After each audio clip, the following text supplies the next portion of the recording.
ಕೋಲಾರ ನಗರದ ರಂಗಮಂದಿರದಲ್ಲಿ ಭಾನುವಾರದಂದು ಜಿಲ್ಲಾಡಳಿತ, ಜಿಲ್ಲಾ ಪಂಚಾಯತ್ ಹಾಗೂ ಕನ್ನಡ ಮತ್ತು ಸಂಸ್ಕೃತಿ ಇಲಾಖೆಯ ಸಹಯೋಗದೊಂದಿಗೆ ವೀರಶೈವ ಧರ್ಮ ಸಂಸ್ಥಾಪನಾಚಾರ್ಯ ಶ್ರೀ ಜಗದ್ಗುರು ರೇಣುಕಾಚಾರ್ಯ ಜಯಂತಿ ಯುಗಮನೋತ್ಸವವನ್ನ ಅತ್ಯಂತ ವಿಜೃಂಭಣೆಯಿಂದ ಹಮ್ಮಿಕೊಳ್ಳಲಾಗಿತ್ತು. ಈ ಸಂಭ್ರಮದ ಕಾರ್ಯಕ್ರಮವನ್ನ ಜಿಲ್ಲಾ ಅಪಾರ ಅಧಿಕಾರಿಗಳಾದ ಮಂಗಳ ಅವರು ದೀಪ ಬೆಳಗುವ ಮೂಲಕ ಉದ್ಘಾಟಿಸಿದರು.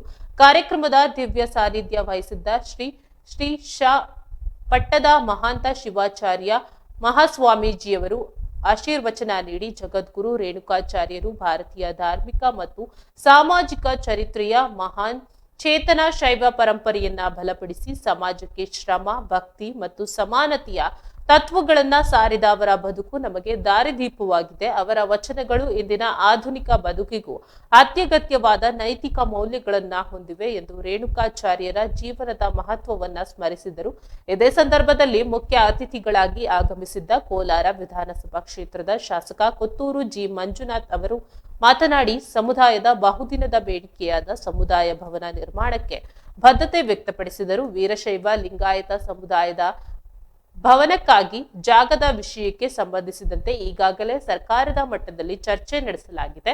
ಈ ಬಗ್ಗೆ ಜಿಲ್ಲಾ ಉಸ್ತುವಾರಿ ಸಚಿವರಿಗೂ ಮನವಿ ಮಾಡಲಾಗಿದ್ದು, ಮುಂದಿನ ಬಸವ ಜಯಂತಿಯ ವೇಳೆಗೆ ಜಾಗದ ವ್ಯವಸ್ಥೆ ಮಾಡಿಕೊಡುವುದಾಗಿ ಭರವಸೆ ನೀಡಿದ್ದಾರೆ. ಕಾರ್ಯಕ್ರಮದಲ್ಲಿ ವಿಧಾನ ಪರಿಷತ್ ಸದಸ್ಯ ಎಂಎಲ್ ಅನಿಲ್ ಕುಮಾರ್, ಶ್ರೀ ಪಟ್ಟದ ತೇಜೇಶ ಶಿವಲಿಂಗಾಚಾರ್ಯ ಸ್ವಾಮೀಜಿ, ಕನ್ನಡ ಮತ್ತು ಸಂಸ್ಕೃತಿ ಇಲಾಖೆಯ ವಿಜಯಲಕ್ಷ್ಮಿ ಸೇರಿದಂತೆ ವೀರಶೈವ ಲಿಂಗಾಯತ ಮಹಾಸಭಾದ ಹಲವಾರು ಮುಖಂಡರು ಮತ್ತು ಸಮುದಾಯದ ಬಾಂಧವರು ಪಾಲ್ಗೊಂಡಿದ್ದರು.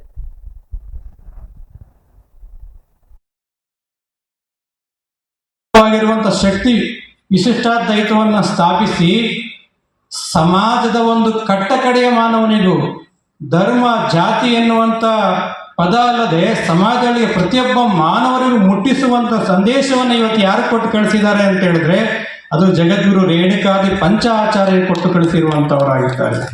ಅದಕ್ಕೆ ರೇಣುಕಾಚಾರ್ಯರು ಕೊಲ್ಲಿಪಾಕಿ ಸೋಮೇಶ್ವರ ಲಿಂಗದಿಂದ ಉದ್ಭವಿಸಿ ನಮ್ಮ ಕರ್ನಾಟಕದ ಮಲಯಾಚಲ ತಪೋಭೂಮಿಯಾಗಿರುವಂಥ ರಂಭಾಪುರಿ ಪೀಠವನ್ನು ಸ್ಥಾಪಿಸಿ ಬಹುಶಃ ಈ ಜಗತ್ತಿನೊಳಗೆ ಬಹಳ ಪವಾಡ ಪುರುಷನಾಗಿರುವಂಥ ಅಗಸ್ತ್ಯ ಮಹರ್ಷಿಗೆ ಶಕ್ತಿ ವಿಶಿಷ್ಟಾದ್ವೈತ ಒಂದು ತತ್ವವನ್ನ, ಒಂದು ಸಾರವನ್ನ ಹೇಳಿಕೊಟ್ಟಿರುವಂಥದ್ದು ಬಹುಶಃ ನಾವು ಹೇಳ್ತಾ ಇಲ್ಲ, ಇತಿಹಾಸ ಪುಟಗಳಲ್ಲಿ ಇವತ್ತಿನ ದಿನ ನಮ್ಮಲ್ಲಿ